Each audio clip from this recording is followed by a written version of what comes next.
I'm back with Marjorie Taylor Greene. Marjorie, we were talking about voter integrity, and I think it's so revealing that, the left always says, well, you guys are never able to definitively prove that the election was stolen. And I guess Republicans go, well, perhaps not. Perhaps there wasn't a forum to do that. But whatever the case may be, let's try to make sure that this doesn't happen again. So we're going to have these laws that make it clear that only people who are legitimate can vote.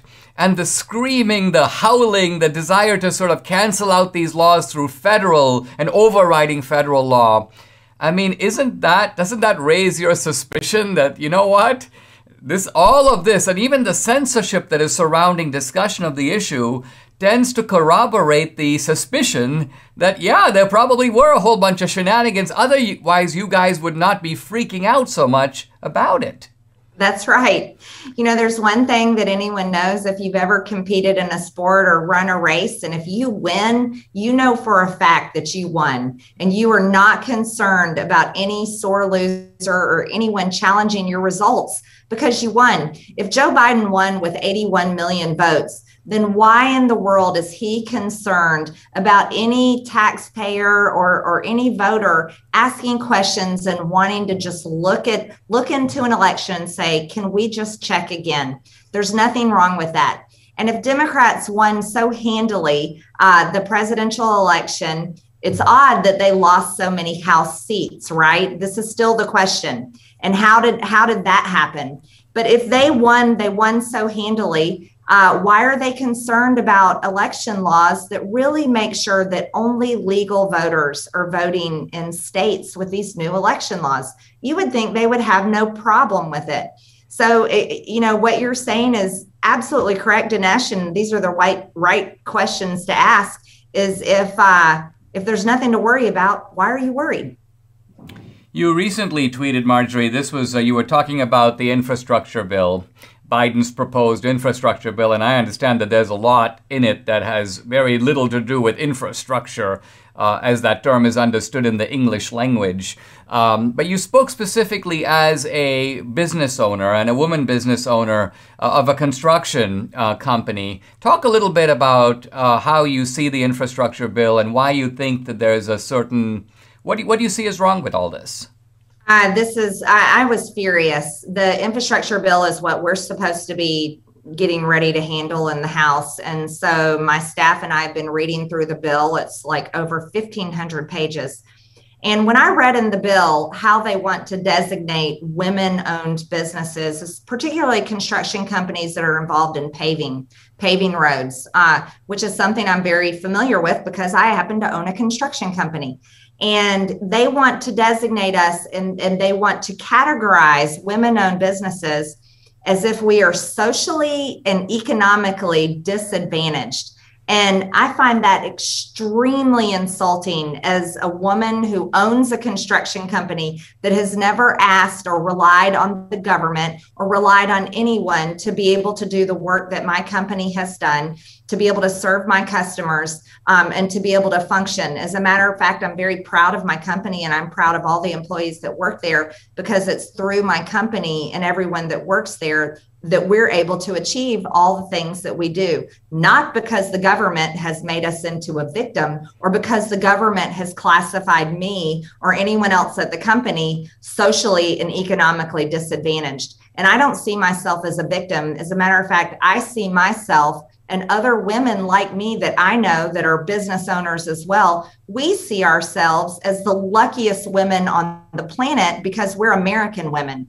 And this is the country, one of the only countries on earth where we are treated completely equal and we are able to work hard, pursue our goals and achieve our dreams because we're American women. We are not victims of anything or anyone. As a matter of fact, I can tell you myself as a successful business owner in the construction industry, a successful business owner of a gym, and also as a member of Congress, as a woman, I'm not a victim. I am completely capable, independent, and successful based on my own hard work and everything that I've done to achieve my goals. And so this infrastructure bill and its language where it's going to promote minority-owned businesses, women-owned businesses over any company that can just do a good job, or say, for example, provide a bid on work that's infrastructure work that we need done, that is able to provide a bid at a good dollar amount and then is able to deliver the work that's needed to be done. You see, that's the problem. The Democrats want everything to be about victimization and not about actually doing the work that needs to be done or handling our tax dollars in a responsible way. And then the other part of the infrastructure bill that just has me outraged, and I've been upset about it for a much longer time than this.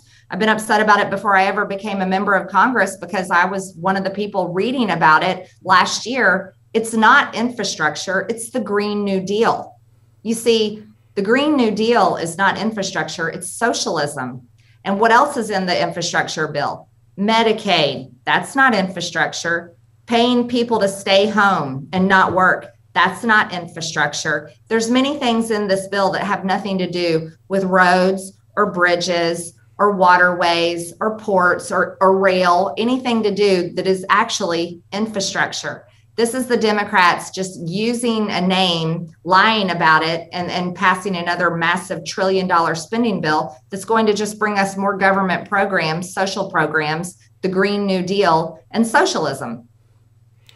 Marjorie, one of the issues you've also been involved in is the trans issue, and I see now that New Zealand is going to put a trans athlete, a weightlifter. I happened to see, Debbie and I did this morning, I think this was on Fox and Friends, the woman who would have competed on behalf of New Zealand. And I think very often we don't see the people who are victimized by this. In other words, the people who are denied a chance. We only see the trans person. Oh, I'm breaking new ground for the trans phenomenon and so on. But this woman was saying, hey, listen, when I protested the fact that this is an unfair competition, they told me, listen, lose 30 pounds and go into a different weight class. So I tried to do that. So in all kinds of ways, there are women of talent who obviously want to compete against other women. There's a kind of natural difference of strength between men and women. And so what do you make of the fact that even now at the Olympic level, we're seeing essentially the decimation of women's sports through an ideology that appears to have no regard for human nature or the differences in human nature? That's right, Dinesh, and thank you for being a man who actually cares about our women's rights. I really appreciate that. You see, this is an infuriating issue for me because I've been an athlete. I know what it's like to compete among women who I considered to be amazing, and I respected them so much because I admired them for how hard they worked, and I was so excited that we could compete together in sports that we love.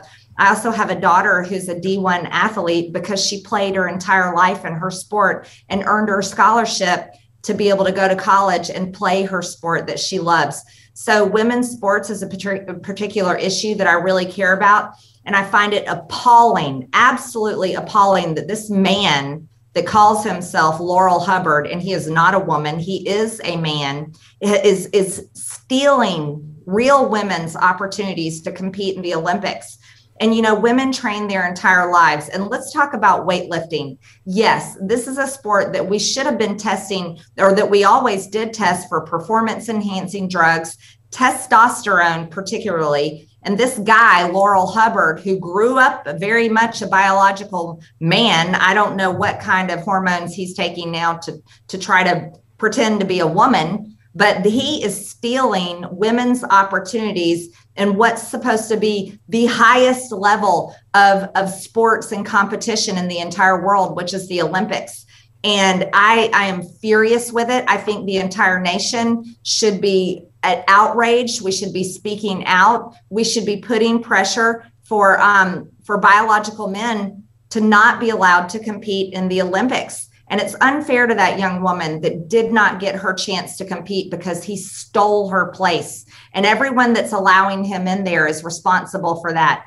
And, we also need to take a hard look at people, men and women, that train their entire lives just for that chance to compete, and they only get it every 4 years.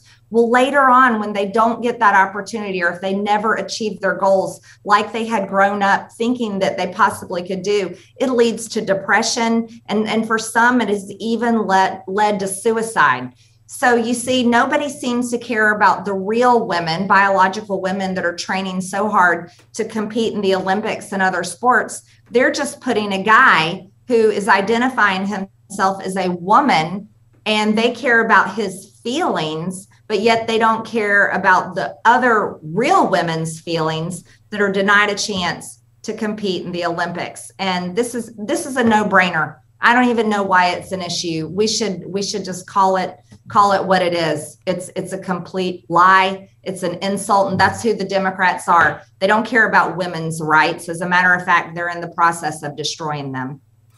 Marjorie, thanks very much for coming on the podcast. Really appreciate it as always. Thank you, Dinesh. Thank you so much.